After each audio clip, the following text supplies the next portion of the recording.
saat ini berkumpul di sini mendapatkan syafaatnya di yaumul qiyamah nanti. Amin. Baik, sebelum kita mulai acaranya, marilah kita buka kajian kita pada malam hari ini dengan bacaan basmalah. Bismillahirrahmanirrahim. Bismillahirrahmanirrahim. Untuk kajian rutin kita ini akan membedah kitab Aqidatul Awam yang akan disampaikan oleh Ustadz Wahyudi Abdul Rahim. Untuk mempersingkat waktu, silakan Ustadz untuk mulai memberikan materinya. Baik, bismillahirrahmanirrahim. Assalamualaikum warahmatullahi wabarakatuh.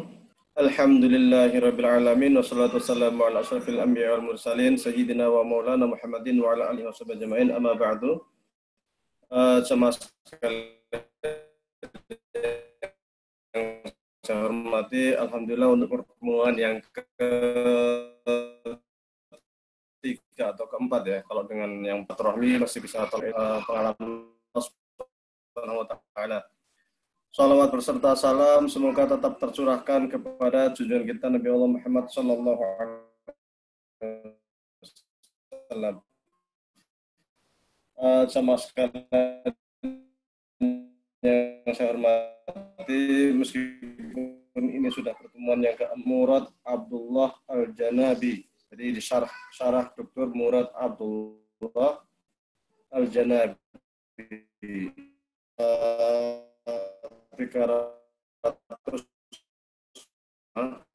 tapi tidak apa-apa, kita tidak usah punya target kapan harus, yang penting adalah ilmu yang kita dapatkan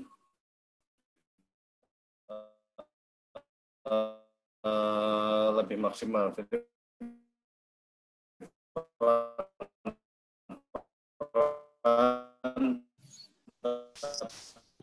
Ustadz Ahwan, suaranya putus-putus lagi nih. Apa yang kita dapatkan lebih maksimal. Benar. Ya, baik.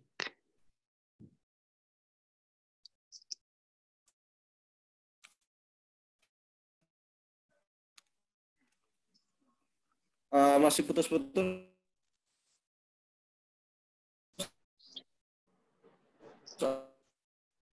Masih belum stabil.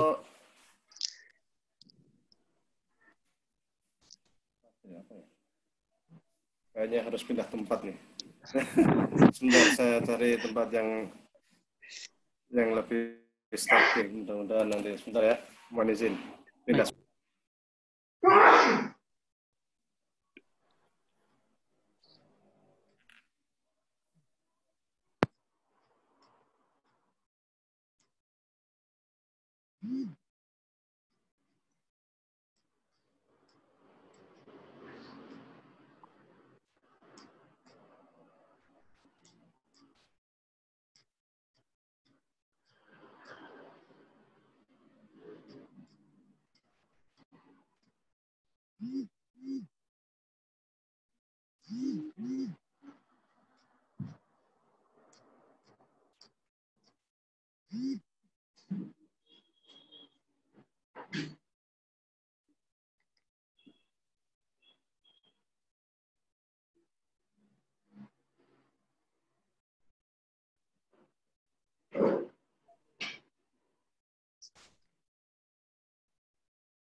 Baik, nunggu Ustadz sebentar ya, karena beliau ada sedikit masalah jaringan.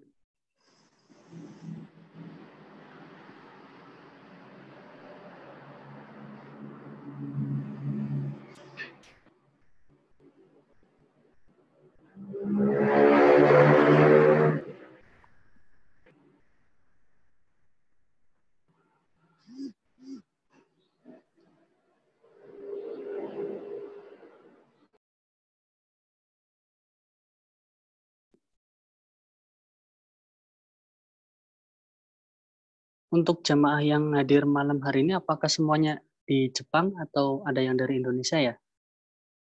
Sambil menunggu Ustadz, kita mungkin bolehlah sedikit ngobrol-ngobrol sebentar.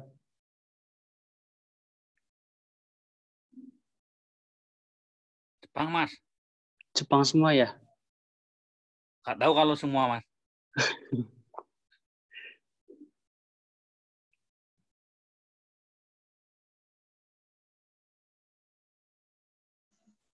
Di absen saja siapa yang di luar Jepang. Silakan kalau ada yang di luar Jepang mungkin bisa perkenalan sebentar.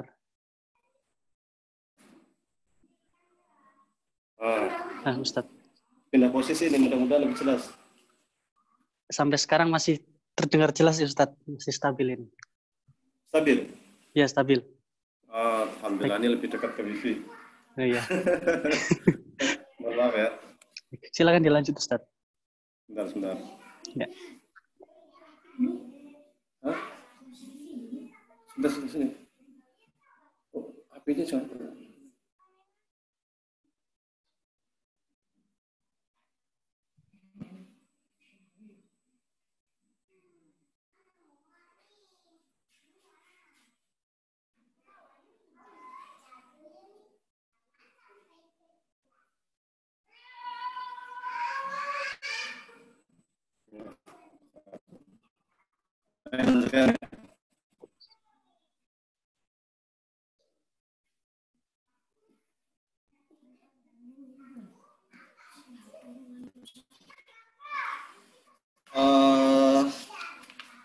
Sebagaimana setelah saya sampaikan tadi sebelumnya bahwa dalam pertemuan minggu lalu kita telah membahas mengenai nama-nama lain terkait ilmu akidah. Di situ disebutkan ilmu akidah itu disebut juga ilmu tauhid, kemudian disebut juga dengan ilmu aqaid, disebut juga dengan ilmu kalam dan lain sebagainya. Kemudian di sini kita akan masuk ke bab tentang perbedaan ilmu usuluddin dengan ilmu-ilmu lainnya. Jadi kan tadi kalau ilmu usuluddin itu kan terkait dengan ilmu yang berbicara tentang Tuhan, sifat-sifat Tuhan, ya kan? Kemudian sifat wajib, sifat jaiz, sifat mustahil Allah, ya kan? Kemudian terkait juga dengan nubuat, kenabian, dan lain sebagainya. Di sini ada namanya ilmu lain, namanya ilmu al-amaliyah. Kalau ilmu amaliyah itu terkait dengan hal-hal yang sifatnya praktis atau sederhananya adalah ilmu fikih. Ilmu fikih. Jadi kalau ilmu fikih itu bagaimana yang harus kita lakukan setiap hari. Sholat, puasa, zakat itu praktis, sesuatu yang kita lakukan. Kalau usuluddin tadi yang ilmu tauhid itu tidak, tetapi terkait dengan akidah.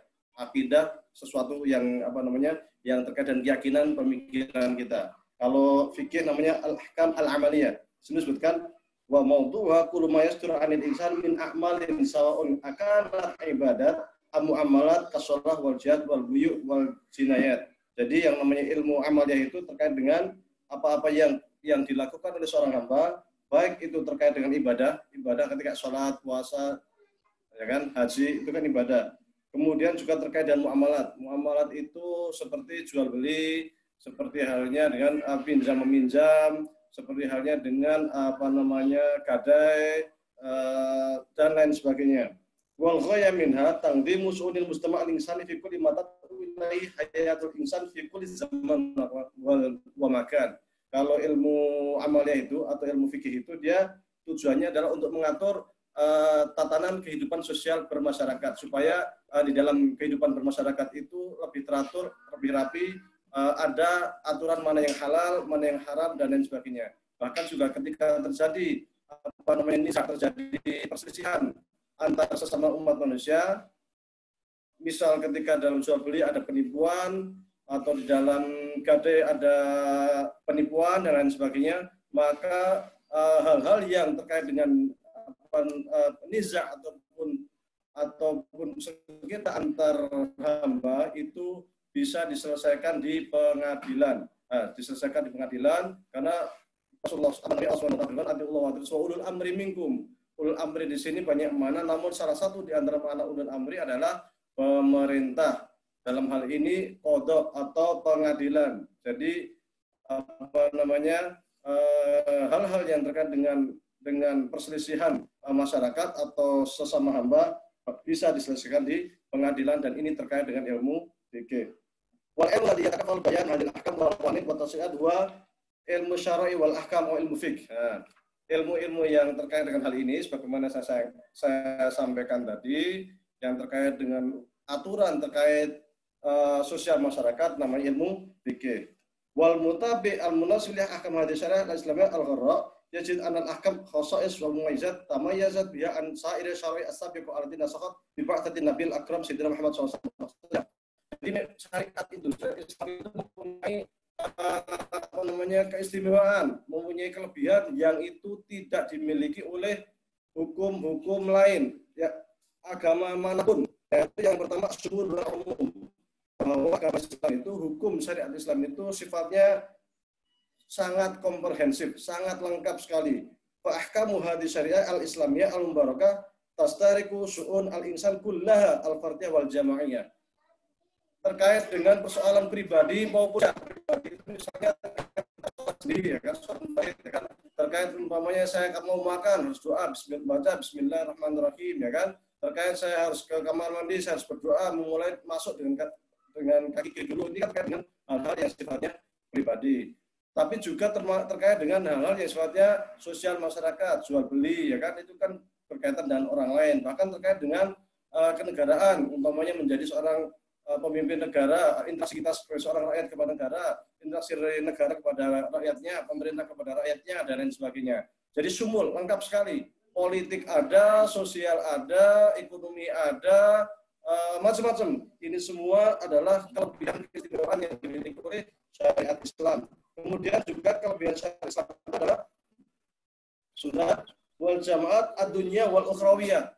Dia tidak hanya terkait dengan urusan dunia, namun juga urusan akhirat. Segala sesuatu perilaku manusia ini bagi umat Islam selama itu niatnya ibadah, maka ia menjadi sebuah ibadah yang itu dinilai mendapatkan pahala dari Allah Subhanahu wa taala. Ketika kita jual beli, ketika kita menyangkul, ketika kita makan, asal itu dinilai atau diniatkan ibadah, innamal a'malu binniyat tadi, maka ia menjadi bagian ibadah, dan itu menjadi bukan hanya perbuatan atau amal duniawiyah, perilaku dunia, tetapi juga menjadi amal ukhrawiyah, perilaku akhirat, mendapatkan balasan kelak di akhirat.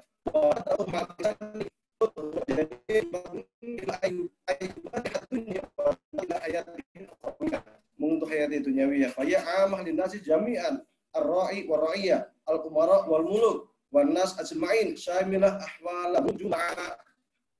Syariat Islam itu bahkan mengatur bukan hanya ketika kita sudah ada di dunia.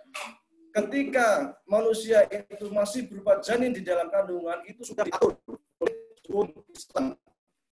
Antaranya adalah perintah kepada orang tua supaya dia itu memelihara janinnya dengan baik. Dalam syariat Islam disebut dengan hifdzu an-nasl atau menjaga keturunan. Maka orang yang sedang mengandung dianjurkan untuk makan yang vitamin, yang bagus-bagus supaya janinnya itu sehat.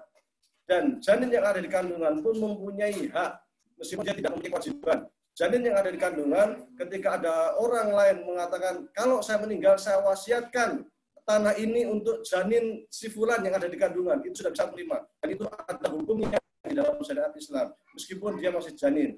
Namun dia tidak mempunyai kewajiban tentunya, karena dia belum sempurna. Janin tidak wajib sholat, tidak wajib puasa, tidak mempunyai kewajiban, tetapi mempunyai hak untuk hidup.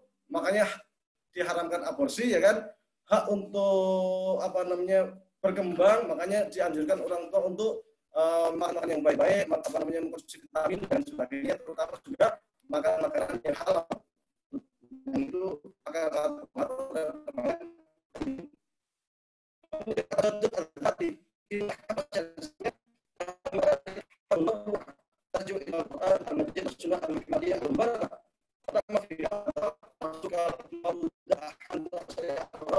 mustaqil ala usul aqidah al-Islam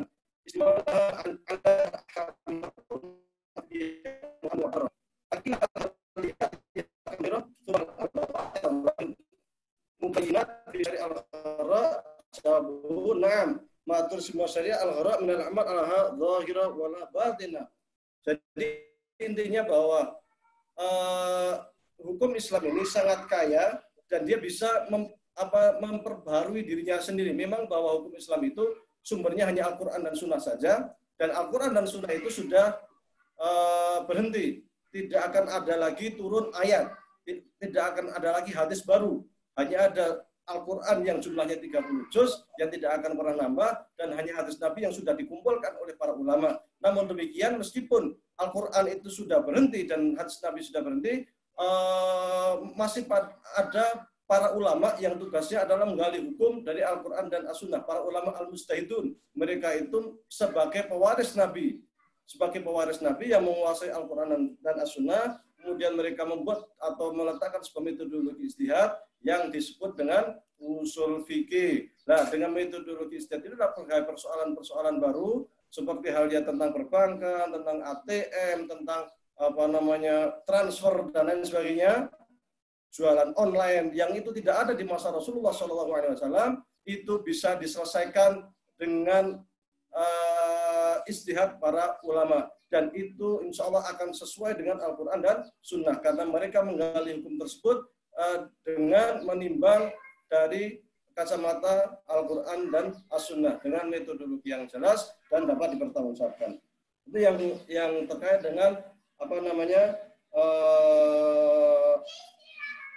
fikih. Yang ketiga, tadi udah dua ya. Yang pertama tadi usuluddin, ya kan, ilmu akidah. Yang kedua ilmu fikih. Ada yang ketiga, namanya al-mabadi' al-khuluqiyah atau prinsip akhlak. Prinsip akhlak ini sederhananya adalah ilmu akhlak. Jadi syariah Islam itu mencakup akidah, syariah, dan akhlak. Akhlak ini wa mawduha kullu ma yanbaghi ayyakuna alaihi insan min as-sifat allati min sya'niha an tantaja anha sudurul a'mal al-khairiyah. Jadi akhlak ini bicara dengan manusia supaya dia itu berakhlak yang baik. Seperti halnya al-wafa wal amanah wal adl wal ihsan wa tawadu wa ta'awun wa sifat wa tasamuh wa tahabub wa ta'alluf wa hubbul khair linnasi ajma'in. Seperti halnya kita wajib untuk menepati janji. Kita wajib untuk bersikap adil. Kita wajib untuk selalu bersifat amanah, tidak berkhianat terhadap amanah yang telah Allah berikan kepada kita, atau tidak khianat terhadap amanah yang telah orang lain amanahkan kepada kita, juga bersikap toleran terhadap pandangan lain yang berbeda, kemudian juga bersatu, tidak berpecah belah. Itu semua merupakan bagian daripada akhlak, etika yang Allah Subhanahu wa taala perintahkan untuk dilaksanakan bagi setiap insan muslim. Wal ghaya minha nasrul fadilah wal ibtiad anir radilah. Tujuan daripada peletakan ilmu akhlak itu sesungguhnya adalah supaya manusia itu dia selalu melaksanakan perbuatan baik dan juga meninggalkan atau menjauhi berbagai macam perbuatan yang tidak baik. Wal amal ala ijadil mustama' al-insani al-mithali al-waqi' alladhi yansur al-khair. Dan juga supaya dia di dalam berkehidupan bermasyarakat itu selalu mengedepankan etika atau akhlak yang baik. Dia selalu menjauhi berbagai perbuatan yang kiranya dapat merugikan orang lain. Korupsi, manipulasi, judi, dan sebagainya, kan? Ini kan perbuatan-perbuatan yang dicela oleh syariah, minum khamr dan lain sebagainya, kan? Ini kan mencuri, itu perbuatan yang dicela oleh syariah, dan ini perbuatan ini terlarang dan harus dijauhi oleh setiap insan muslim.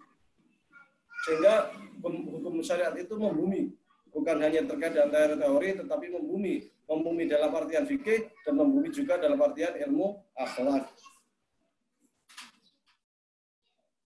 Wa man al-khilafah allati khalaqallahu ta'ala insan li ajli qala ta'ala inni ja'ilun fil ardi khalifah.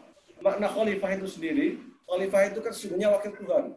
Manusia diberi amanah oleh Allah Subhanahu wa taala di muka bumi untuk membangun peradaban, untuk melaksanakan amanah, yaitu diantaranya adalah berakhlak. Akhlak ini dibagi menjadi beberapa hal. Akhlak ketika kita dengan Allah, yaitu melaksanakan segala perintah Allah dan menjauhi segala larangannya, melaksanakan sholat, melaksanakan puasa, melaksanakan haji jika kita mampu, itu semua adalah etika akhlak kita dengan Allah, termasuk ketika kita berdoa dan lain sebagainya. Ada akhlak kita kepada orang lain, di antaranya tidak boleh bersifat sombong, kemudian tidak boleh merendahkan, tidak boleh mencela dan lain sebagainya. Ada pula sifat terhadap diri sendiri yang kita itu harus menjaga diri, memberikan hak kepada diri sendiri dan lain sebagainya. Ada juga akhlak kepada alam raya kepada binatang umpamanya. Kita tidak boleh menyembelih binatang itu dengan pisau yang tidak tajam umpamanya kan. Tidak boleh buang sampah sembarangan, tidak boleh menggunduli hutan dan lain sebagainya. Ini adalah etika-etika yang harus dilaksanakan oleh setiap insan muslim, yaitu akhlak kepada Allah, akhlak kepada diri sendiri, akhlak kepada sesama manusia, dan juga akhlak kepada alam di sekitarnya. Wal ilmu alladhi yatakaffalu bayan takalufil mabadi al-fiqhiyah wa ilmu al-akhlaq wal fadail atau ilmu tazkiyah wa tarbiyah ar-ruhiyah. Ilmu atau cabang ilmu pengetahuan yang khusus membahas tentang etika ini namanya ilmu akhlak, atau namanya ilmu fadail, atau namanya ilmu tazkiyah, atau namanya ilmu tarbiyah. Dan ilmu akhlak ini dibagi menjadi dua. Satu, bahasan akhlak yang sifatnya amali, praktis. Jadi seperti Tazkiyatun Nafsi yang dikarang oleh Said Hawa. Itu simpel, praktis, atau juga yang dikarang oleh Muhammad Ghazali. Kita harus tawadhu, kita harus syukur, kita harus tawakal. Simpel-simpel. Kemudian dicantumkan hadisnya, dicantumkan sunnah dan contoh Rasulullah, contoh dari sahabat. Sangat simpel. Seperti halnya juga kitab Madarijus Salikin, Baina Iyyaka Na'budu wa Iyyaka Nasta'in, karya Ibnu Qayyim al-Jauziyah. Itu kitab akhlak yang sangat simpel, sangat sederhana, dan sifatnya praktis, bisa langsung diamalkan. Ada juga yang sifatnya ini teoritis dan falsafi, berbau filsafat.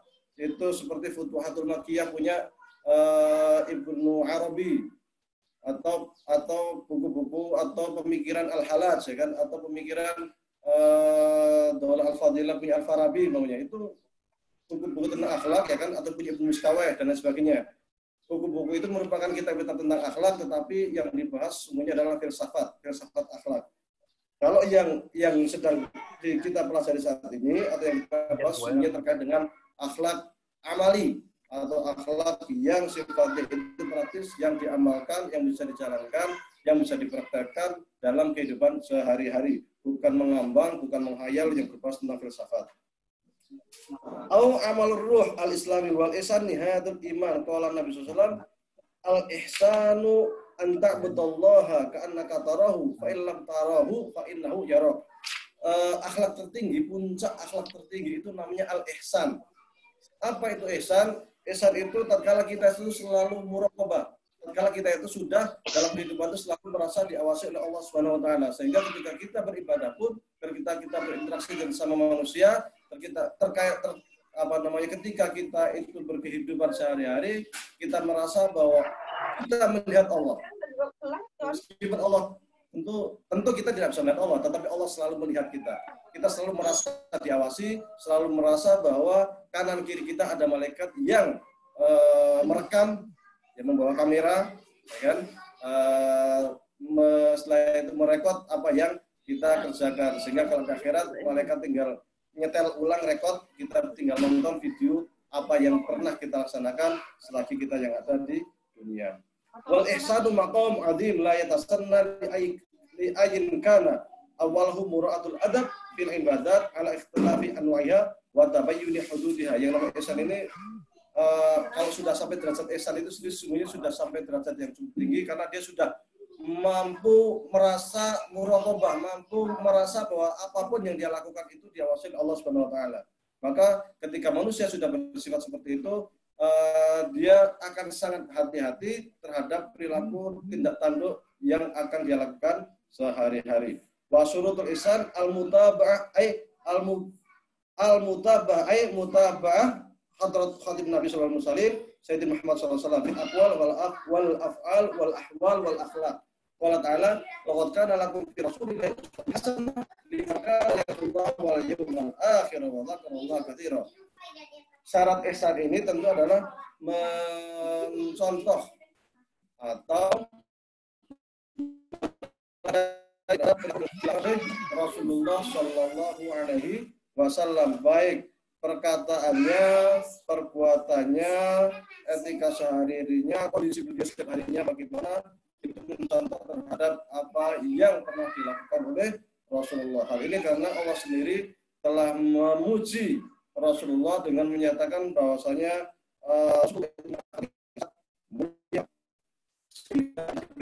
untuk al-ihsani al-ihtisab bi syariah al-gharra. Rukun atau syarat atau rukun ya, rukun ihsan itu adalah kita selalu berpegang terhadap hukum syariat.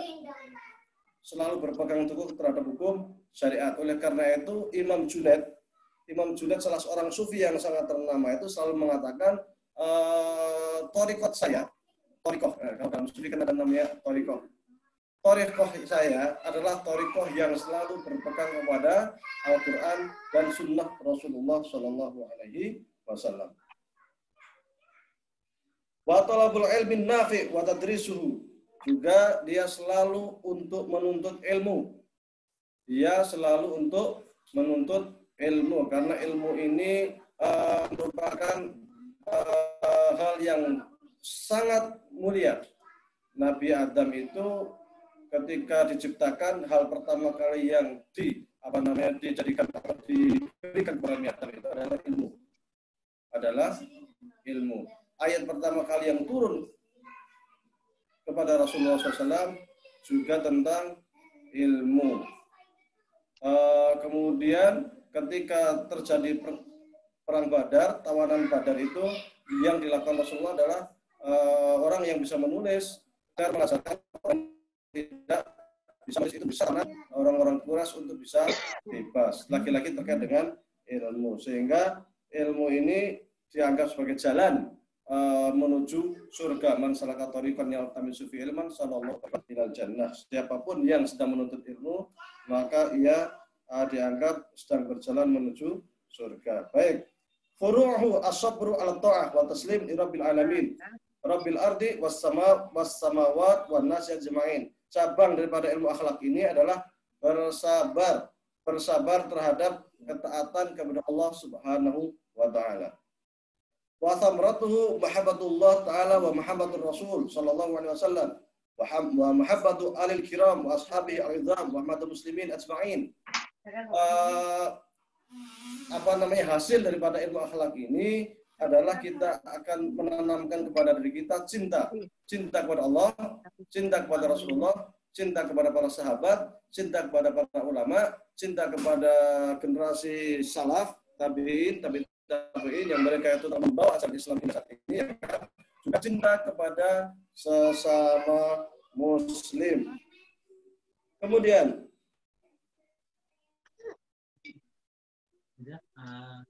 fal haddu ayat ta'rifu ilmu tauhid. Sekarang setelah kita pahami tadi terkait ada 3 ilmu ya kan, satu ilmu tauhid, kemudian ilmu fikih, kemudian ilmu akhlak, kita sekarang kembali kepada ilmu tauhid. Jadi menerangkan tentang fikih dan akhlak tadi sesungguhnya sekadar ingin membedakan apa itu ilmu tauhid, apa bedanya ilmu tauhid dengan ilmu akhlak, apa bedanya ilmu tauhid dengan ilmu fikih. Nah, sekarang hadnya ilmu tauhid itu apa? Had itu batasan atau definisi. Lahu al-ilmu bi syai' wahid. Tauhid itu kan dari kata satu, wahada yuwahidu. Ya kan, tauhid itu satu. Wa syar'an wa ifradul ma'bud bil ibadah ma'a i'tiqadi wahdatihi wa tasdiqiyya dzatan wa sifatan wa af'alan. Yang namanya tauhid itu adalah kita hanya menyembah Allah yang satu. Satu di sini adalah satu dari zat Allahnya itu satu. Kemudian sifatnya wa af'alnya itu satu. Jadi tidak boleh seorang yang mengaku bertauhid, dia sudah percaya sama Allah, tetapi di sisi lain dia masih sajen-sajenan, ya kan? Masih percaya dengan primbon, masih mengamalkan apa-apa dengan dihitung hari dan sebagainya, itu tidak diperkenankan karena tauhid murni itu dia hanya segalanya percaya sama Allah, dia tidak percaya dengan hal-hal di luar itu. Nggak boleh menyembah jin istilahnya kan, karena yang namanya sajen-sajenan itu terkait erat dengan jin, itu dia percaya sama atau meminta tolong sama selain Allah, itu nggak boleh, dan itu bisa menjerumuskan kita kepada perbuatan syirik. Nggak boleh juga Anda pergi ke dukun, karena barang siapa yang pergi ke dukun maka dan fa'amana bima qala faqad kafara bima ja'a bi Muhammad sallallahu alaihi wasallam. Kalau orang sampai pergi ke dukun itu berarti dia telah kafir, telah ingkar terhadap apa yang dibawa oleh Nabi Muhammad Sallallahu Alaihi Wasallam. Dianggap kafir. Maka hati-hati, jangan sekali-kali Anda pergi ke dukun, apalagi mempercayai terhadap apa yang dibuat dukun, apalagi sampai menyantet orang dan sebagainya. Ini dosa besar. Dosa besar, ya kan? Ini kena wa apa? tauhid bi manalfan al-mudawan ilmun yuqtadar bihi itbatul aqaid adida min adilat ya yakinnya. Tauhid sebagai cabang ilmu, ya kan? Tauhid kan sekarang sudah menjadi sebuah cabang ilmu, namanya ilmu tauhid. Ilmu tauhid ini merupakan sebuah ilmu yang terkait dengan akidah kita, dengan al-adillah al-yaqiniyah. Al-adillah al-yaqiniyah. Saya ulangi lagi bahwa tauhid itu hanya menggunakan dalil-dalil yang sudah yakin, al-yaqiniyah. Dalil yang sudah yakin itu dibagi menjadi dua. Satu ada Al-Quran, dia sifatnya yakin atau qat'i. Yang kedua adalah hadis mutawatir. Hadis mutawatir. Hadis mutawatir itu adalah hadis yang perawinya itu sangat banyak dan tidak mungkin satu perawi dengan perawi lain itu untuk berbohong. Adapun hadis ahad, posisi hadis ahad sesungguhnya sekedar sebagai keterangan terhadap hadis mutawatir atau Al-Quran. Selain keterangan, dia juga penguat atau memperinci terhadap apa yang sudah ada di dalam Al-Quran dan hadis mutawatir. Hadis ahad tidak bisa berdiri sendiri di dalam ilmu akidah. Contoh hadis ahad itu adalah hadis Jibril yang menyatakan tentang Islam, al-Islamu, ya kan, ya apa namanya, syahadat, wa iqamus shalah, wa ituz zakat, wa shaum Ramadan dan sebagainya itu. Ini termasuk hadis ahad. Hanya saja terkait rukun Islam tadi sudah banyak disebutkan di dalam Al-Quran terkait dengan mal iman untuk mina billahi wa malaikati wa kutubi wa rusuli wa bil yaumil akhir khairi wa syarri min Allah taala, ya kan. Mal Islam antakutullah kana taro ka annaka tarahu fa illam takun tarahu fa innahu yarak. Namanya hal-hal seperti ini sudah ada di dalam Al-Quran dan Sunnah sangat banyak, dan hadis ahad ini dia sekedar menerangkan dan menguatkan terhadap apa-apa yang ada di dalam Al-Quran dan hadis-hadis mutawatir. Nah, ini sering kita sampaikan karena ini sering menjadi perdebatan di kalangan para ulama.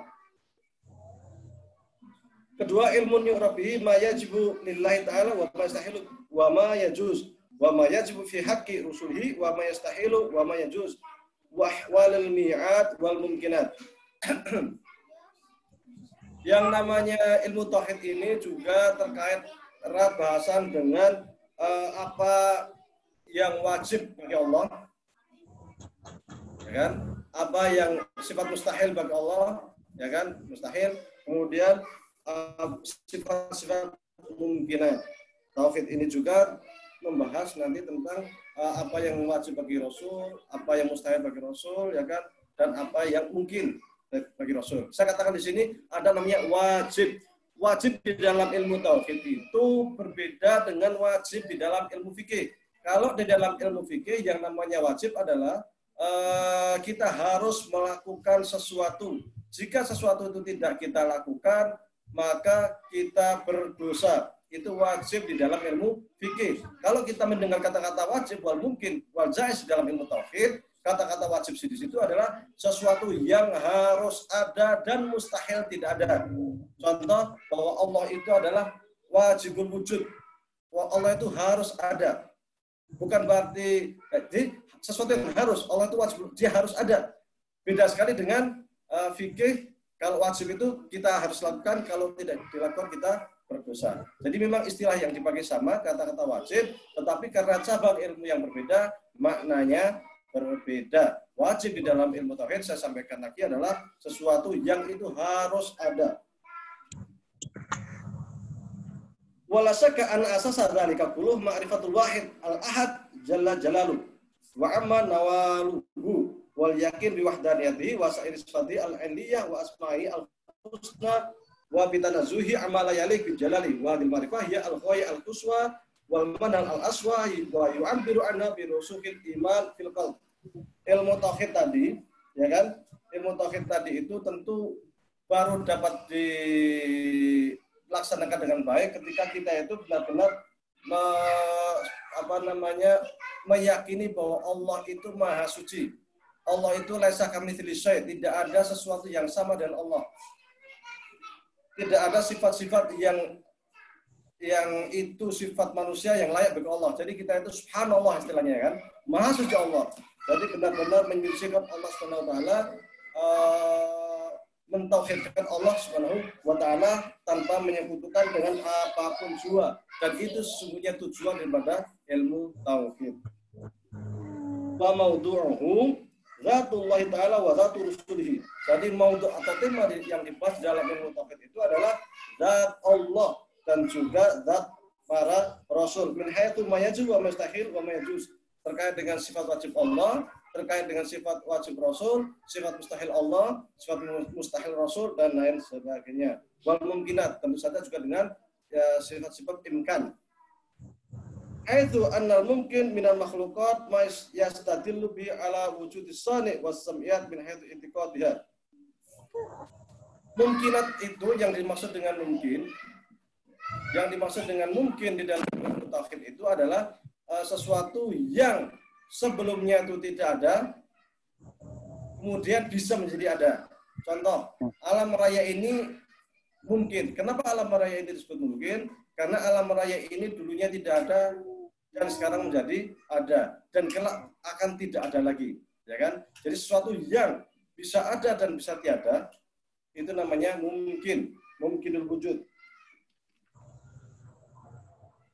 Apa yang untuk apa setelah itu belajar ilmu tauhid wa tamratuhu ma'rifatu Allah Subhanahu wa taala bil barahin al-qat'iyyah wal fawz bis sa'adatil abadiyah fil akhirah. Samrah atau buah atau hasil kita belajar ilmu tauhid adalah kita benar-benar mengenal Allah dengan sesungguhnya. Selain itu, mengenal Allahnya itu bukan karena taklid. Taklid itu ikut-ikutan. Karena di dalam ilmu tauhid, menurut para ulama tidak boleh taklid. Kalau di dalam ilmu fikih, kita boleh taklid. Menurut kiai saya begini, sholat itu menurut kiai saya begini, puasa menurut kiai saya itu begini. Itu di dalam ilmu fikih dibolehkan. Tetapi di dalam ilmu tauhid tidak boleh taklid. Namanya menurut kiai saya Allah itu satu dah. Menurut ulama ini Allah itu satu, nggak boleh. Kita harus benar-benar yakin di dalam hati kita bahwa Allah itu ya satu. Makanya dengan Al-Barahin Al-Qat'iyyah, dengan bukti-bukti yang meyakinkan. Apa bukti meyakinkan itu? Yaitu Al-Quran Al-Quranul Karim dan Sunnah Nabi. Wallahu ahad, jelas. Allah itu adalah satu, ya kan? Allahus samad, lam yalid, walam yulad, walam yakul lahu kufuwan ahad. Itu sudah sangat jelas. Allah itu satu, Allah itu esa, kita hanya bergantung kepada Allah, Allah itu tidak beranak dan tidak diperanakkan. Makanya bagi mereka yang mengatakan bahwa Allah itu punya anak, itu kafir, ya kan? Allah kafirlah mereka itu yang berpaham Trinitas, yang menganggap bahwa Allah itu tiga daripada yang ketiga. Maka saya katakan untuk tauhid tidak boleh taklid, harus yakin. Itu namanya dalil nakli. Ketika kita menyebutkan sesuatu yang ada di dalam Al-Quran ataupun Sunnah Nabi, Qulullahu ahad, Allahus samad, lam yalid, walam yulad, walam yakul lahu kufuwan. Ini namanya dalil nakli yang sifatnya qat'i. Ada juga dalil namanya dalil akal. Ketika kita hidup, kita bisa bernapas, kita bisa melihat matahari, kita melihat gunung-gunung, melihat semua ciptaan Allah ini. Sesungguhnya semua ciptaan Allah ini tentu ada yang menciptakan. Mustahil alam raya seisinya ini ada tanpa ada yang menciptakan. Pencipta inilah yang namanya Allah Subhanahu wa taala. Jadi makhluk ini menunjukkan bahwa di sana ada zat yang maha mencipta. Dulu ada orang Bedui pernah ditanya, kamu menyembah Allah dari mana, katanya. Ya, tentu saya menyembah Allah karena saya tahu ada sang pencipta. Loh, kamu tahu dari mana kalau ada sang pencipta? Kata dia, ketika ada unta lewat di padang pasir, atau ketika ada di padang pasir itu ada bekas-bekas unta, bekas kaki unta, tentu ada unta yang melewati itu.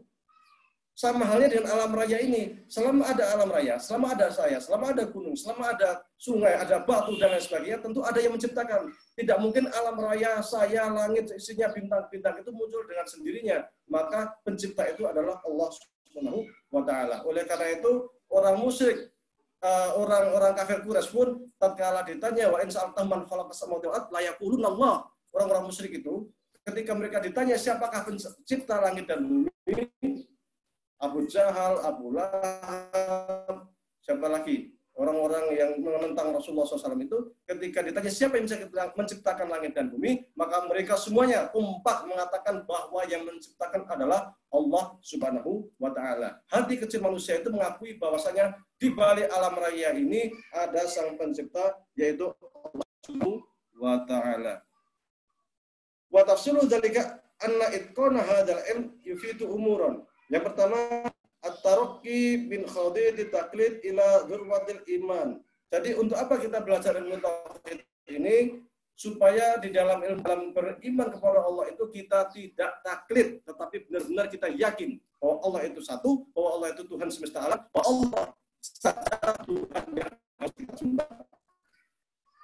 Yarfa'illahu alladziina aamanu minkum walladziina utul ilma darajat wallahu bima ta'maluna khabir. Karena dengan belajar ilmu itu kita punya ilmu pengetahuan, maka Allah akan mengangkat derajat kita, akan memberikan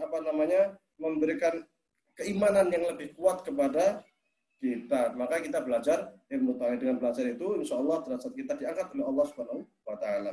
Irsyadul murtarsidin bi idahil muhajjabalahum wa ilzamul mu'anidin bi iqamil hujjah alaihim.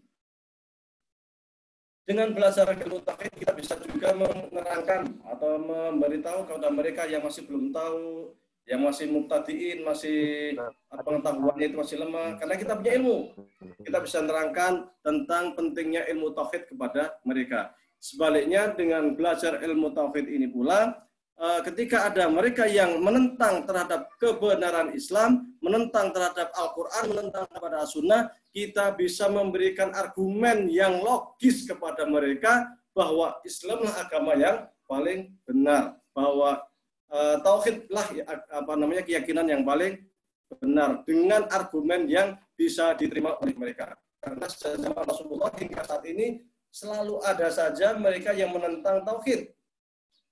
Dulu kafir Quraisy itu begitu getol menentang, kemudian ada kaum yang disebut dengan ad-dahriyun, yaitu mereka yang tak percaya bahwa di balik alam raya itu ada pencipta. Saat ini pun ada komunis, ada ateis, tidak percaya Tuhan. Ada pula kelompok-kelompok yang aliran-aliran kejawen dan lain sebagainya yang mereka itu percaya sama ateisme, dinamisme dan lain sebagainya, percaya dengan batu, percaya dengan pohon-pohon, percaya dengan jin dan lain sebagainya. Bukan percaya sekedar percaya, tetapi mereka minta bantuan kepada batu, jin dan sebagainya. Model ini pun India masih saja mereka menyembah sapi. Sudah sampai bulan mereka masih menyembah sapi, ya kan? Masih ada aja gitu. Kemudian hifdzu qawaidid an antazalzala syubhatul mubtilin. Dengan kita belajar ilmu tauhid, ketika ada orang yang berusaha untuk mengganggu akidah kita, maka kita menjadi tidak mudah tergoda. Seumpama miskin, ada orang Kristen datang, ngasih Indomie, ngasih beras, ngasih kebutuhan sembako, supaya kita itu berbelok dari tauhid, dan kita itu ikut agama mereka, tetapi karena kita pernah belajar ilmu tauhid, kita pernah mengetahui tentang bukti-bukti kebenaran Tuhan dengan argumen yang logis itu tadi, maka kita sama sekali tidak terpengaruh, kita tidak terkecoh dengan kenikmatan dunia. Sebagaimana dalam sejarah, bagaimana Ashabul Ukhdud itu mereka dibakar hidup-hidup di sebuah parit, namun mereka tetap mempertahankan keimanannya karena mereka mengetahui bahwa apa yang mereka yakini adalah benar. Sebagaimana Yasir dekat sahabat Nabi yang juga syahid, sebagaimana juga Masitoh yang direbus hidup-hidup dan lain sebagainya. Banyak sekali contoh-contoh dari sahabat Nabi, contoh-contoh dari para Nabi dengan keteguhan iman mereka, meskipun digoda untuk kembali kepada kafiran, mereka tidak tergoda. Bilal sendiri ketika dijemur di padang pasir tanpa baju, atasnya dikasih batu, begitu tersingkatnya belum lagi mungkin ya kan suruh kembali yang selalu dijawab dengan ahad. Allah yang Maha Tunggal, Allah yang Maha Esa, Allah yang Maha Esa. Tidak mau, hingga akhirnya dibantu oleh Abu Bakar untuk dibebaskan. Itulah istilahnya itu samar atau keuntungan daripada kita belajar ilmu tauhid. Ayubna alaihi al-ulum asyariyah fa inna asasuna wa qaidatu al-madinah. Dengan kaidah tauhid yang kuat, sesungguhnya ilmu-ilmu atau cabang-cabang ilmu Islam itu dibangun. Maksudnya adalah seperti fikih, tafsir, hadis, semua itu dibangun sesungguhnya untuk kita itu bertauhid, untuk kita itu hanya beribadah kepada Allah, supaya kita tahu mengenai hak kita terhadap Allah, hak kita terhadap hamba, hak kita terhadap sendiri, dan hak kita kepada alam raya. Intinya itu, landasannya itu adalah ilmu tauhid. Ketika tauhidnya itu kuat, maka bangunan keimanan ataupun bangunan keilmuan akan menjadi kuat. Karena tauhid sebagai fondasi. Syaituniyah wal i'tiqad bihima yurja qabul amal. Niat kita menjadi benar. Orang ibadah, sholat, kalau niatnya benar, sholatnya diterima. Karena tauhidnya benar. Tapi dia sholat, niatnya hanya untuk main-main, kan? Ternyata niatnya olahraga, ya tentu nggak diterima. Dia dianggap olahraga, ya kan? Karena innamal a'malu binniyat wa innamal likulli imri'in ma nawa. Segala sesuatu itu bergantung kepada niatnya masing-masing. Baik, barangkali sampai sini dulu, karena ternyata sudah 45 menit, kurang dan lebihnya saya mohon maaf. Wabillahi taufiq wal hidayah. Assalamualaikum warahmatullahi wabarakatuh. Silakan moderator. Wallahu a'lam. Waalaikumsalam warahmatullahi wabarakatuh. Sedikit saya akan rangkum tentang tadi pembahasan Ustadz ya. Tadi ada 3 ilmu, yaitu ilmu Usluhuddin tentang akidah, kemudian ilmu fikih yang mengatur aturan secara praktis ya. Kemudian ada juga al-fuluqiyah atau ilmu akhlak sama manusia, bahkan sama makhluk hidup dan juga alam semesta. Nah, ini sudah cukup banyak pertanyaan yang muncul Ustadz. Berarti nanti ini untuk pertanyaan saya bacakan satu-satu, terus dijawab satu-satu gitu Ustadz ya.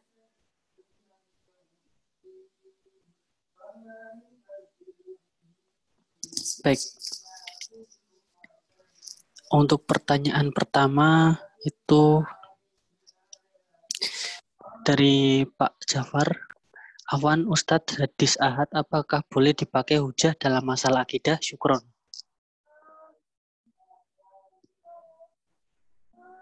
Bismillahirrahmanirrahim. Terkait hadis ahad. Ini memang terjadi khilaf antar ulama. Apakah hadis ahad itu dapat dijadikan hujah atau tidak? Mayoritas ulama, terutama di kalangan ulama kalam, yang juga dipegang oleh usul fikih Syafi'iyah, usul fikih kalam dan sebagainya, mereka mengatakan bahwa hadis ahad tidak boleh dijadikan hujah di dalam akidah. Dan ini juga disebutkan oleh Imam Al-Ghazali dalam kitab Al-Mustasfa. Hanya memang ada sebagian ulama seperti Al-Albani, kemudian Muhammad bin Abdul Wahab, ya kan, dan beberapa ulama-ulama dari Saudi yang mengatakan bahwa hadis ahad bisa dijadikan hujah di dalam akidah. Menurut mereka, jika hadis ahad tidak dapat dijadikan hujah di dalam akidah, maka banyak perkara-perkara yang terkait dengan akidah akan hilang, karena banyak sekali hadis-hadis ahad di dalam akidah sungguhnya. Seperti yang saya sampaikan tadi terkait dengan hadis Jibril, terkait hadis siksa alam kubur, itu semua hadis ahad, bukan hadis tetapi itu dijawab oleh jumhur ulama bahwasanya akidah ini terkait dengan keyakinan. Karena ini terkait dengan keyakinan, maka argumen atau hujah yang harus dipakai adalah yang bersifat yakin atau qat'i. Yakin itu kalau bahasa Arabnya al-qat'i. Atau yang disebut dengan qat'i di sini hanya ada 2, yaitu Al-Qur'an dan hadis mutawatir. Ini namanya qat'iyul wurud. Al-Quran dan hadis mutawatir. Bagaimana posisi hadis ahad tadi? Saya sampaikan bahwa terkait dengan siksa alam kubur, itu tetap hadis-hadis tersebut tetap digunakan, hanya sifatnya bukan sebagai argumen independen atau hujah independen, tetapi sifatnya adalah menerangkan terhadap ayat-ayat Al-Quran mengenai siksa kubur. Jadi dia itu bayan, keterangan, atau selain itu juga mendetailkan persoalan yang sudah ada di dalam Al-Quran atau hadis mutawatir. Dia tidak independen, itu aja. Tapi kalau kita lihat sesungguhnya perbedaannya itu bisa dikatakan khilaf lafzi atau ya apa namanya seakan-akan beda tetapi sungguhnya nggak beda-beda amat. Toh baik mereka yang mengatakan hadis ahad tidak digunakan, mereka juga menggunakan hadis ahad, hanya posisinya sebagai bayan atau keterangan. Itu yang pertama. Yang kedua, implikasinya sesungguhnya adalah terkait dengan bagaimana jika seorang tidak percaya dengan hadis ahad dalam akidah. Itu yang persoalan. Bagi mereka yang mengatakan harus menggunakan hadis mutawatir, ya kan? Maka ketika ada seseorang yang tidak percaya dengan hadis ahad di dalam akidah, maka tidak ada implikasi apapun. Dia tetap mukmin, tetap muslim. Nah, tetap muslim karena hadis ahad itu sendiri masih dalam perdebatan. Dia sahih apa enggak? Kalau mutawatir ini insya Allah pasti sahihnya. Kalau hadis ahad kan belum tentu. Harus diteliti dulu perawinya, diteliti dulu matanya, kan seperti itu. Kan dia masih dalam perdebatan. Karena dalam perdebatan itu bisa jadi orang menganggap bahwa ini hadis ini dhaif, nggak bisa diterima, bahwa ini sahih bisa diterima, kan seperti itu. Ini bisa jadi perawinya cacat dan sebagainya. Makanya orang-orang mutakalimun tidak mau menerima itu. Artinya ketika ada orang yang ingkar terhadap hadis ahad karena menganggap hadis ini dhaif dan sebagainya, nggak punya implikasi hukum apapun. Beda ketika kita mengatakan hadis ahad itu hujjah dalam akidah. Bagaimana kalau kita ingkar? Ini kan terkait dengan akidah. Kalau akidah nanti kita dianggap kafir karena mengingkari sesuatu yang sudah yakin, kan? Nah, ini persoalannya sebenarnya adalah di sini. Makanya dengan sikap kehati-hatian itulah ulama kalam mengatakan tidak menggunakan hadis ahad di dalam akidah. Dan itu juga termaktub di dalam himpunan Tarjih Muhammadiyah. Anda baca di bab iman halaman kisaran halaman 13 atau 14 lah. Itu di situ disebutkan tentang hadis tentang hujah akidah di Muhammadiyah hanya menggunakan hadis mutawatir saja. Wallahu a'lam. Baik, cukup jelas ya tadi penjelasannya. Untuk pertanyaan kedua, oh ya Ustadz, apakah ini terbuka untuk pertanyaan di luar tema Ustadz? Silakan. Ya baik.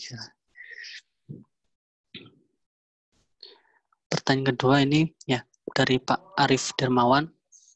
Tadi awal-awal sempat dibahas pembagian ilmu, apakah dalam Islam ada dikotomi ilmu agama dan ilmu dunia atau ilmu umum? Itu yang pertama. Yang kedua, apakah ahli ilmu yang dianggap duniawi tersebut bisa disebut ulama? Silakan Ustaz. Yarfa'illahu alladhina amanu minkum walladhina utul ilma darajat. Yang namanya ilmu itu di dalam Islam, segala ilmu yang bermanfaat, yang muntafaq bihi, itu namanya ilmu agama. Sesungguhnya ya. Jadi Anda belajar fisika, Anda belajar kimia, itu Anda juga belajar ilmu pengetahuan gitu. Dan derajat Anda akan diangkat oleh Allah SWT di dunia dan di akhirat. Kalau menurut Imam Al-Ghazali di dalam Ihya itu, dia membaginya istilahnya itu bukan ilmu dunia dan ilmu akhirat, tetapi namanya ilmu yang sifatnya itu fardu kifayah dan ilmu yang sifatnya itu fardu ain. Apa itu ilmu fardu kifayah? Ilmu fardu kifayah itu ilmu yang jika ada seseorang yang sudah belajar dan kita nggak belajar karena bukan fak kita nggak dosa. Contoh kedokteran, saya nggak fak di kedokteran, suruh belajar dokter ya susah, ya kan? Saya nggak bisa matematik, suruh belajar matematik ya susah gitu. Cuman kalau di dalam satu kampung atau satu negara, menurut Imam Ghazali dalam Ihya, kok tidak ada yang belajar kedokteran, itu semuanya berdosa. Kenapa semuanya berdosa? Kalau ada yang sakit siapa yang ngobatin? Ya kan? Kalau ada yang terkena corona seperti saat ini, mau dibawa kemana, ya kan? Makanya disebut dengan ilmu fardu kifayah. Atib wal handasah disebutkan di bab awal. Ya, atib wal handasah wa apalagi itu. Wal hisab itu matematik dan sebagainya. Yang kedua, ilmu yang itu fardu ain. Setiap muslim itu harus wajib belajar. Kalau enggak, itu dia berdosa. Apa itu fardu ain? Terkait dengan ilmu akidah yang kita itu mengetahui bahwa Allah itu esa dan sebagainya. Yang itu wajib.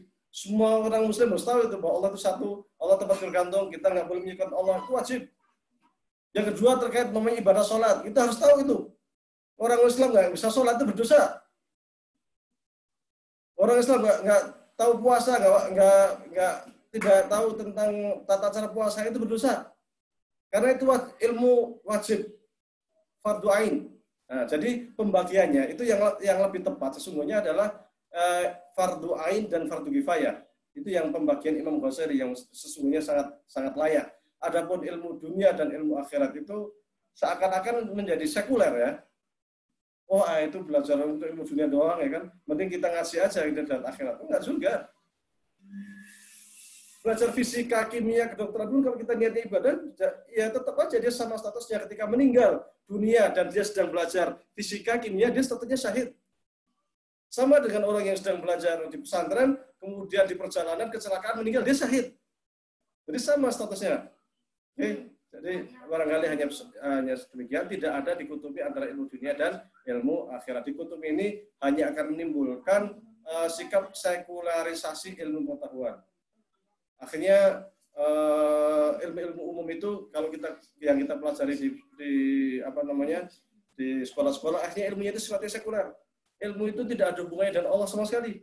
Makanya yang kita pelajari apa? Bahwasanya manusia itu berasal dari apa? Dari kera. Masa manusia dari kera itu bertentangan dengan tauhid itu? Bahwasanya atom itu sifatnya azal, tidak bisa diciptakan, dia ada sejak zaman dulu. Itu bertentangan dengan tauhid itu, bahwa atom sifatnya azal, itu ciptaan semua itu, dan banyak lagi pandangan-pandangan di dalam pengetahuan kita itu, di dalam ilmu sosial, mau ilmu sosial. Ilmu sosial itu sifatnya itu seperti yang dikatakan oleh Rousseau itu, Jean-Jacques Rousseau, itu akhdul istimai, itu ya apa yang dianggap baik oleh manusia. Kalau suatu masyarakat itu khamr itu baik, ya baiklah khamr itu. Kalau suatu masyarakat itu menganggap khamr itu jelek, ya jeleklah khamr itu. Karena undang-undang hukum itu ya berdasarkan kesepakatan manusia aja gitu kan. Itu yang disampaikan oleh Rousseau. Belum lagi yang disampaikan oleh Immanuel Kant dan sebagainya. Itu dari barat itu awal-awalnya sekularisasi ilmu itu. Karena waktu itu di Eropa itu setelah zaman-zaman kegelapan itu, mereka menganggap bahwa itu gereja. Maka ada galeri yang mungkin hidup kan, karena mengatakan bahwa bumi itu bulat dan bumi mengitari matahari dan lain sebagainya. Dan oleh Dewan Gereja dianggap itu bertentangan dengan doktrin gereja, sehingga terjadi pertempuran luar biasa antara para ilmuwan dengan gereja. Setelah itu muncullah sekularisasi di barat itu, memisahkan antara ilmu pengetahuan dengan agama. Dan ternyata pemikiran memisahkan ilmu agama dan dunia ini, ilmu dunia dan akhirat ini, merembet dari barat ke dunia Islam, sehingga kita itu sudah sangat biasa sekali membuat dikotomi ini ilmu dunia, ilmu akhirat. Padahal itu nggak ada seperti itu. Ini paham sekuler yang muncul di barat. Kenapa paham yang sekuler yang barat itu masuk ke dunia Islam? Tidak pernah ada di dunia Islam istilah dunia dan akhirat itu. Yang ada adalah sebagaimana yang disampaikan oleh Imam Ghazali dalam Ihya, ilmu fardu kifayah dan fardu ain. Wallahu a'lam. Nah, kalau misalnya seorang yang menguasai mungkin ilmu dunia gitu bahasanya itu, apakah itu bisa disebut ulama juga, Ustadz? Ya, namanya kalau di Timur Tengah ini, di Mesir ini, itu biasa mereka disebut ulama. Di Indonesia mestinya begitu juga itu. Mungkin jadi, lebih ke pengertian bahasa, arti bahasanya mungkin ya. Ya. Jadi kalau di Timur Tengah itu sampai sekarang ya alim fiziai, alim kimiai, ulama fisika, ulama kimia. Jadi yang ulama itu ya semuanya. Semua di Indonesia itu menjadi menyempit. Ulama itu hanya mereka yang spesialisasi dalam ilmu agama saja. Sementara mereka yang spesialis dalam ilmu umum di kita itu disebut saintis, ya kan? Lagi-lagi ini pengaruh Barat, pengaruh sekularisasi yang berkembang di Barat, sehingga orang-orang yang pakar ilmu saintis disebut saintis atau cendekiawan, sementara ulama itu menyempit hanya orang yang pakar terhadap ilmu agama saja. Wallahu a'lam. Baik, jelas ya. Kita lanjut ke pertanyaan berikutnya dari Pak Sarif. Tadi disebutkan kalau dalam masalah akidah harus berpegang kepada Al-Quran dan hadis yang mutawatir. Padahal yang pernah saya baca bahwa hadis-hadis tentang azab kubur itu berdasarkan hadis ahad. Lalu bagaimana terkait dan azab kubur ini, apakah kita wajib meyakininya atau bagaimana, Ustaz? Benar, itu terkait dengan hadis ahad. Saya sudah sampaikan tadi, terkait azab kubur ini sudah terdapat di dalam Al-Quran tentang Fir'aun. Saya agak lupa ayatnya. Intinya ada di dalam Al-Quran itu menerangkan tentang siksa kubur. Hanya detail-detailnya ini diterangkan oleh hadis ahad. Jadi hadis ahad terkait azab kubur kita percayai, kita imani. Hanya sifatnya dia bukan sebagai hujah independen, tetapi dia bayan atau keterangan terhadap apa yang sudah disebutkan oleh hadis mutawatir, ataupun sebagai keterangan dan bayan ataupun rincian terhadap apa yang sudah diterangkan oleh Al-Quran. Termasuk juga yang khilaf lagi nanti terkait Imam Mahdi, terkait tanda-tanda hari kiamat dan sebagainya. Itu kebanyakan hadis ahad. Tetapi itu sudah diterangkan oleh hadis mutawatir bahwa di hari kiamat akan ada tanda-tanda yang sangat banyak, di antaranya ini. Dan itu boleh tetap kita percayai. Implikasinya sebagaimana saya sampaikan tadi, andai kata ada 1-2 orang tidak percaya, enggak, itu harusnya ini, itu dia tidak kafir. Karena ini jadi yang tidak kafir. Tidak percaya jelas maka di sana dia kafir. Wallahu a'lam. Baik. Silakan kalau misal ada peserta jamaah yang mau bertanya langsung juga dipersilakan ya, bertanya langsung.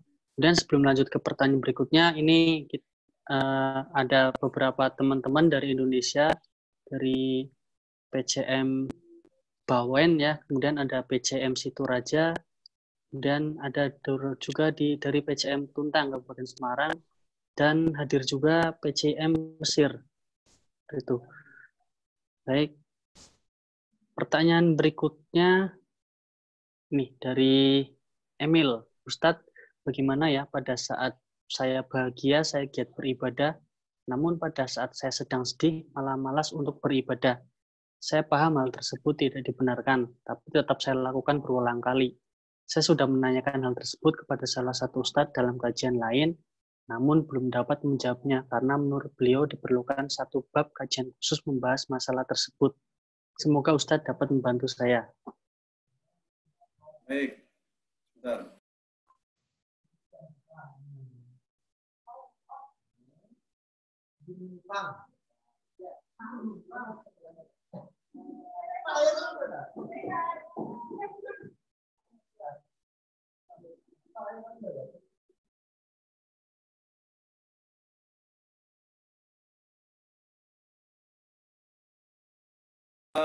Bismillahirrahmanirrahim.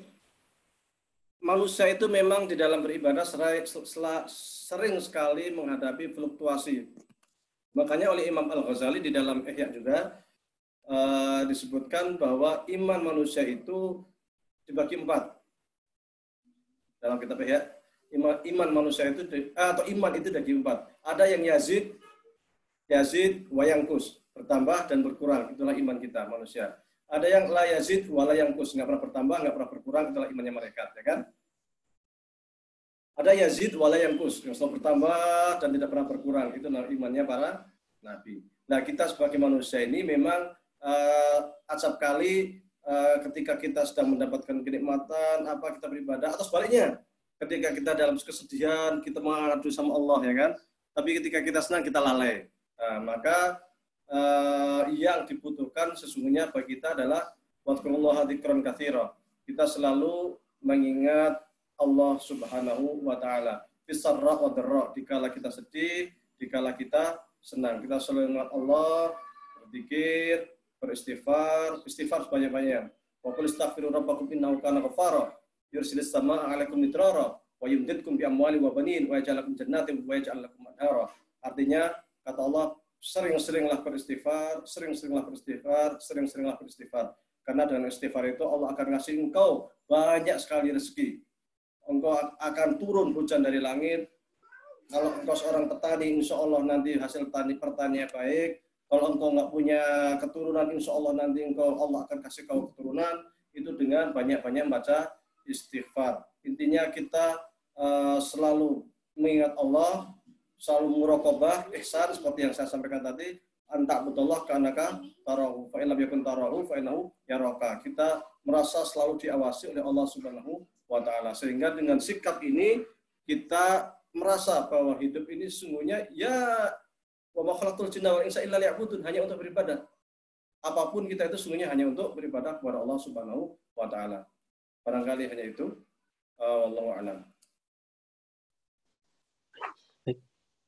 Ini pertanyaan dari saya, Ustadz, di luar tema ini. Kan kita sering dengar statement kalau pengen dapat pasangan yang baik ya kita harus baik gitu. Tapi kan pada kenyataannya itu kita sering menemukan suami istri ada yang suaminya baik, istrinya nggak baik. Begitupun sebaliknya. Jadi yang benar yang mana, Ustadz? Apakah statement itu benar gitu? Apa gimana gitu? Baik. Memang terkait jodoh ini rahasia Allah. Jodoh, rezeki, apa satu lagi? Meninggal, kematian ya. Kematian. Jodoh, rezeki, kematian. Tiga hal ini itu rahasia Allah. Jadi Anda tahu, Nabi Nuh, istrinya Nabi Nuh itu kan ingkar sama Nabi Nuh. Dia sama anaknya tenggelam. Anaknya juga ya.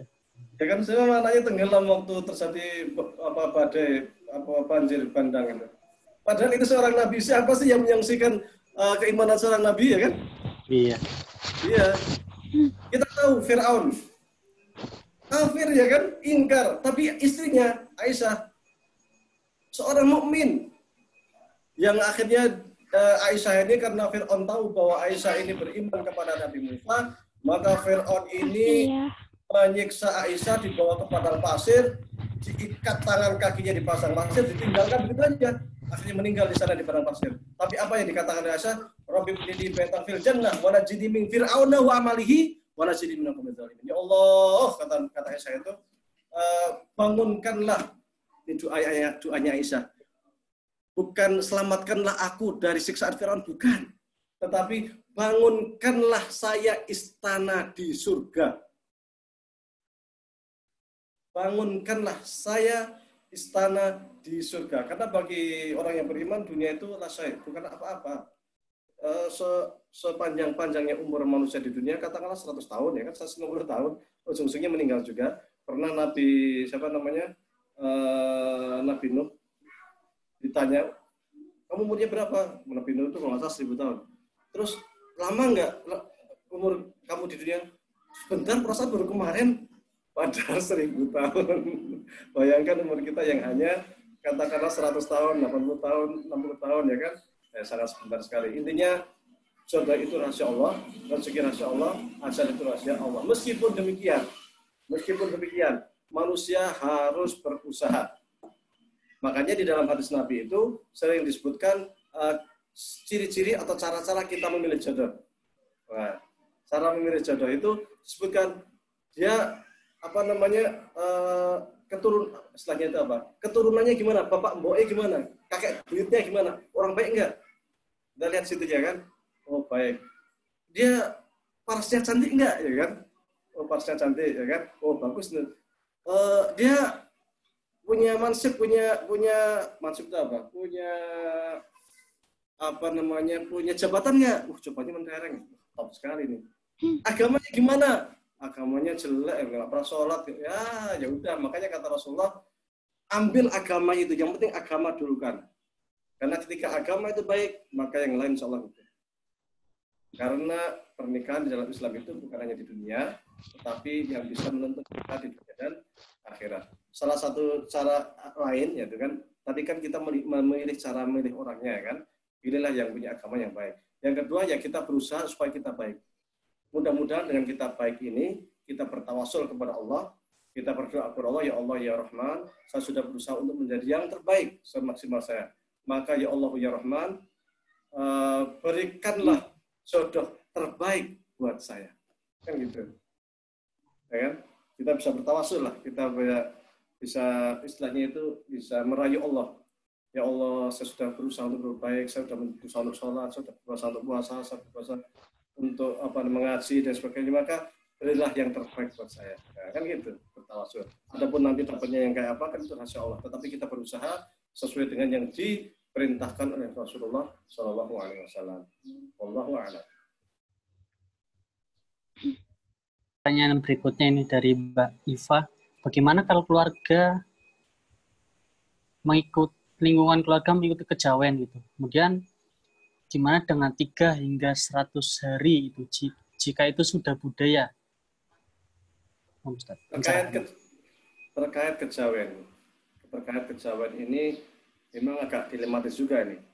Yang pertama, kita ingatkan karena yang namanya amar ma'ruf nahi mungkar itu wajib. Ya kan? Amar ma'ruf nahi munkar itu wajib. Maka kita harus mengingatkan. Kalau tidak bisa diingatkan, bisa jadi kita, masa saya ingat orang tua saya nggak enak, masa saya ingetin kakak saya nggak enak, nanti saya dianggap apa, gitu kan? Apalagi saya ini masih kecil umpamanya kan, minta orang lain untuk mengingatkan. Tolong dong Anda yang sebagai takmir masjid yang biasa di ini, yang sering ceramah, tolong ingatkan keluarga saya. Jadi kita meminjam tangan orang lain untuk mengingatkan. Kalau sudah diingatkan kok tetap ngeyel, setidaknya kita sudah sudah angkat tangan. Yang dikata nanti di akhirat Allah Subhanahu wa taala menanya kita, kenapa dulu keluargamu masih pakai sesajen, masih menyembah ini macam-macam, masih percaya dengan primbon Jawa dan sebagainya. Kenapa kamu kok mereka nggak diajak ke dalam ajaran Islam yang benar? Maka kita bisa berucap, ya Allah, dulu saya sudah mengingatkan. Ya kan? Jadi ada bukti. Jadi ketika kita dihadap Allah, kita punya bukti bahwa kita pernah mengingatkan. Nah, kalau kita nggak pernah ingatkan, nanti kita akan ditanya oleh Allah SWT. Karena amar ma'ruf nahi munkar itu wajib. Minimal andai kata nggak bisa, yang kedua, andai kata kita tidak bisa mengingatkan dengan lisan kita atau dengan orang lain, hati kita menolak. Dan kita berdoa kepada Allah supaya orang tua kita mendapatkan hidayah. Dan itu dalam hadis at-aful iman, ya kan? At-aful iman, selemah-lemahnya iman. Tetapi nggak apa-apa selemah-lemah iman. Yang penting kita selalu berdoa, ya Allah, berikanlah petunjuk kepada orang tua saya, ya Allah, berikanlah petunjuk kepada kakak saya, ya Allah, berikanlah petunjuk kepada keluarga saya, ya Allah, supaya mereka itu bertauhid yang benar, supaya mereka itu tidak sesajenan dan lain sebagainya. Itu cara lain supaya kelak di akhirat kita bisa berhujjah di hadapan Allah. Minimal kita mendoakan. Untuk yang 3 hari, 7 hari, 40 hari. Ini persoalan yang sesungguhnya terjadi khilaf antar ulama ya. Kalau di dalam fatwa Majelis Tarjih Muhammadiyah itu dikatakan tidak pernah dicontohkan oleh Rasulullah SAW, hendaknya dihindari. Karena tidak pernah ada contoh dari Rasulullah. Tetapi jika ada yang saudara kita, tetangga kita melakukan, ya kita hormati. Karena mereka toh berkumpul 3 hari, 7 hari, 40 hari, mereka tidak ngapa-ngapain, tapi mereka itu berdoa, mendoakan mayit. Sementara mendoakan mayit itu disyariatkan. Rabbana firna dzunubana wa li ikhwanina alladziina sabaquna bil iman. Ini dalam Al-Qur'an dikatakan, ya Allah ampunilah saya dan ampunilah dosa-dosa mereka yang telah meninggal yang duluin saya. Jadi kita diperintahkan Allah untuk mendoakan diri kita dan mendoakan orang yang telah mendahului kita. Intinya mereka berkumpul untuk mendoakan orang lain yang sudah meninggal. Ya kita anggap aja, kita hormatilah. Tapi kalau paham Muhammadiyah, kita memarjukan itu. Kita mengatakan bahwa Rasul dan sahabat tidak melakukan. Apalagi kalau itu sampai hutang-hutang ya kan, sampai demi untuk 7 hari ya pinjam ke sana kemari memberatkan diri sendiri, itu kan masalah lagi. Kalau nggak hutang-hutang masih mending, tapi kalau sampai hutang-hutang itu kasihan ya kan. Oke. Tapi intinya andai kata ada yang melakukan, kita hormati saja.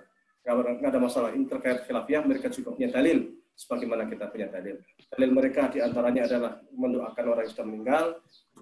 Dalil mereka diantara adalah niat bersedekah. Dan kita juga punya dalil. Dalil kita adalah bahwa itu perbuatan itu tidak pernah dilakukan oleh Rasulullah SAW dan para sahabat. Wallahu a'lam. Baik. Ini pertanyaan terakhir ya, karena waktunya juga sudah malam. Assalamualaikum warahmatullahi wabarakatuh. Awan Ustadz, tadi dibahas pembagian ilmu, akidah, akhlak, dan fikih. Lalu di mana posisi ilmu tasawuf dan mengapa Muhammadiyah tidak familiar dengan thariqat? Tadi juga dibahas sifat wajib baik bagi Allah maupun Nabi. Apakah Muhammadiyah juga mengakui sifat 20 bagi Allah? Baik, saya terkait sifat 20 bagi Allah di HPT disebutkan sifat Allah itu kalau saya hitung ada 22. Itu ada diikuti saja setiap hari Jumat pukul 20 waktu Indonesia Barat. Saya punya halakoh khusus tentang HPT bab iman.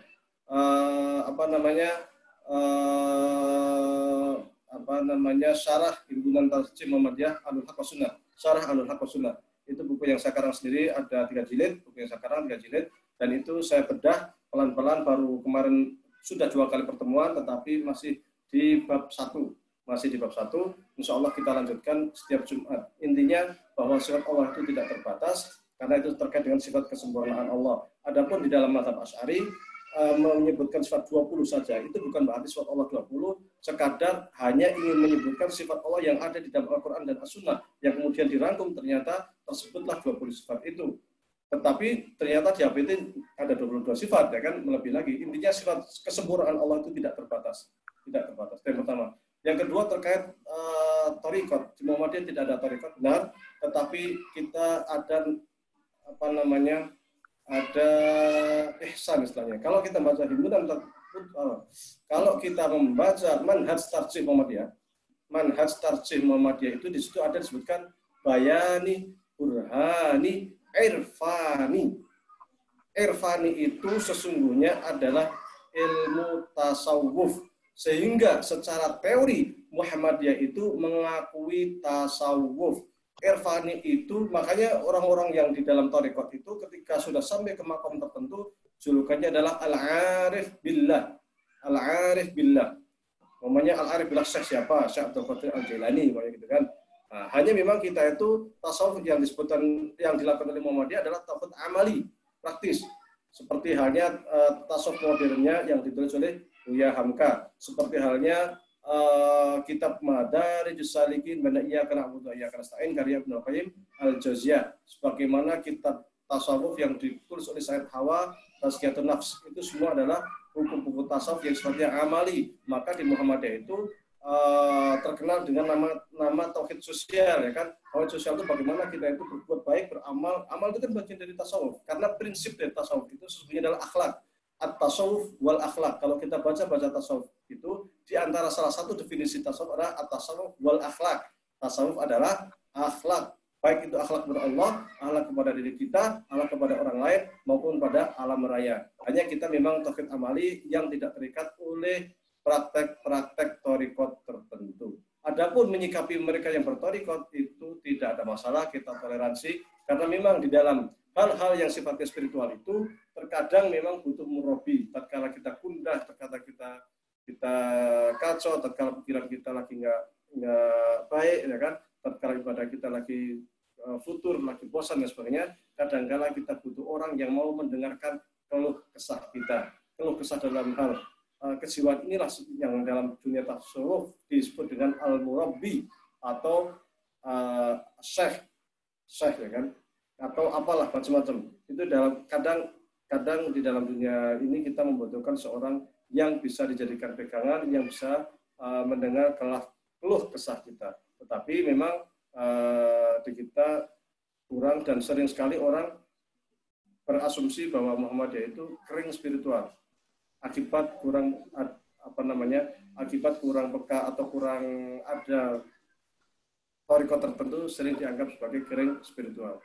Ya sebenarnya sih enggak juga, karena kita lebih kepada praktis-praktis tadi. Maka manusia Muhammadiyah sangat banyak. Kita tuh nggak mungkin beramal kalau hati kita tidak ikhlas, ya kan? Karena saking ikhlasnya itulah. Maka kalau dalam ahwal wal maqamat, dalam tasawuf itu ada namanya ahwal wal maqamat. Dalam makom-makom tertentu itu ada makom ikhlas. Bahkan banyak ulama yang menempatkan makom ikhlas itu makom pertama. Dengan sifat ikhlas kita itulah maka amal usaha Muhammadiyah itu bisa luar biasa banyaknya. Yang itu tidak bisa ditandingi oleh organisasi manapun di Indonesia. Luar biasa, nggak bisa nanding itu karena sifat ikhlas tadi itu. Dan sifat ikhlas itu bagian dari ajaran dalam tasawuf. Wallahu a'lam. Baik Ustadz, jazakallah khair atas ilmu yang disampaikan. Kemudian pertanyaan-pertanyaan juga cukup jelas ya tadi jawabannya dari Ustadz. Baik, sebelum ditutup, mohon untuk pimpin doa dulu Ustadz untuk menambah keberkahan pada kajian kita malam hari ini. Bismillahirrahmanirrahim. Sebelumnya, alhamdulillah, kajian yang ke-3 atau ke-4 kalau dengan yang pertama bisa kita laksanakan dengan lancar. Mudah-mudahan mendapatkan barokah subhanahu wa ta'ala, mudah-mudahan mendapatkan manfaat menjadi ilmun yungtafa bihi, ilmu yang bermanfaat, karena yang namanya ilmu yang bermanfaat itu pahalanya akan selalu mengalir sampai akhir masa. Meskipun kita sudah meninggal, dengan ilmu yang bermanfaat, insya Allah pahala akan selalu terkirim oleh orang-orang yang telah mendapatkan faedah dari ilmu yang kita dapatkan. Mudah-mudahan ilmu kita yang muntafaq bihi, amin. Sebelumnya mari kita beristighfar 3 kali. Astaghfirullahaladzim, alladzi la ilaha illa huwal hayyul qayyum wa atubu ilaih. Astaghfirullahaladzim, alladzi la ilaha illa huwal hayyul qayyum wa atubu ilaih. Astaghfirullahaladzim, alladzi la ilaha illa huwal hayyul qayyum wa atubu ilaih. Allahumma shalli ala sayyidina Muhammadin fil awwalin. Allahumma shalli ala sayyidina Muhammadin fil akhirin. Allahumma shalli ala sayyidina Muhammadin fil mala'il a'la ila yaumil. Allahumma rabbana taqabbal minna salatana wa siyamana wa ruku'ana wa sujudana wa tadarru'ana wa takhassu'ana wa ta'abbudana wa tammim taqsirana ya Allah ya rabbal alamin. Rabbana dhalamna anfusana wa illam taghfir lana wa tarhamna lanakunanna minal khasirin. Rabbana wa la tahmil 'alaina isran kama hamaltahu 'alal ladzina min qablina. Rabbana wa la tuhammilna ma la taqata lana bihi wa'fu 'anna waghfirna warhamna anta maulana fansurna 'alal qawmil kafirin. Rabbana la tuzigh qulubana ba'da idh hadaytana wa hab lana min ladunka rahmah innaka antal wahhab. Rabbana innana amanna bima anzalta wattaba'na rasula faktubna ma syahidin. Rabbana wa atina ma wa'adtana 'ala rusulika wa la tukhzina yawmal qiyamah innaka la tukhzil mi'ad. Rabbana ighfir lana dhunubana wa liwalidayna wa li jami'il muslimina wal muslimat wal mu'minina wal mu'minat al ahya'i minhum wal amwat innaka qaribun mujibud da'wat wa ya qadiyal hajat. Rabbana atina min ladunka rahmah wa hayyi' lana min amrina rasyada. Allahumma inna nas'aluka ilman nafi'a wa amalan mutaqabbala wa rizqan halalan thayyiba. Allahumma inna na'udzubika min ilmin la yanfa' wa min qalbin la yakhsha wa min nafsin la tasba' wa min du'ain la yustajaba laha. Allahumma inna nas'aluka salamatan fid din wa afiyatan fil jasad wa ziyadatan fil ilmi wa barakatan fil rizqi wa taubatan qabla maut wa rahmatan inda maut wa maghfiratan ba'da maut. Allahumma hawwin 'alaina fi sakratil maut wa najina minan nari wal af'ina. Allahumma irfa'na al-bala' Allahumma irfa'na al-bala' wal waba' wal mihan wat ta'ub bi rahmatika ya arhamar rahimin. Ya hayyu ya qayyum bi rahmatika nastaghits. Ya hayyu ya qayyum bi rahmatika nastaghits.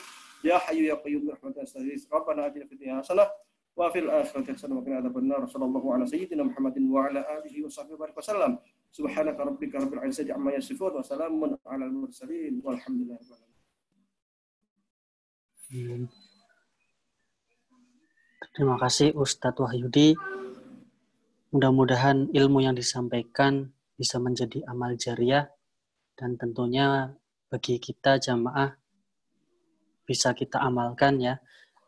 Untuk kajian rutin PJM berikutnya insya Allah nanti akan dilaksanakan tanggal 8 Agustus ya dengan tema yang sama mengenai bedah kitab Aqidatul Awam.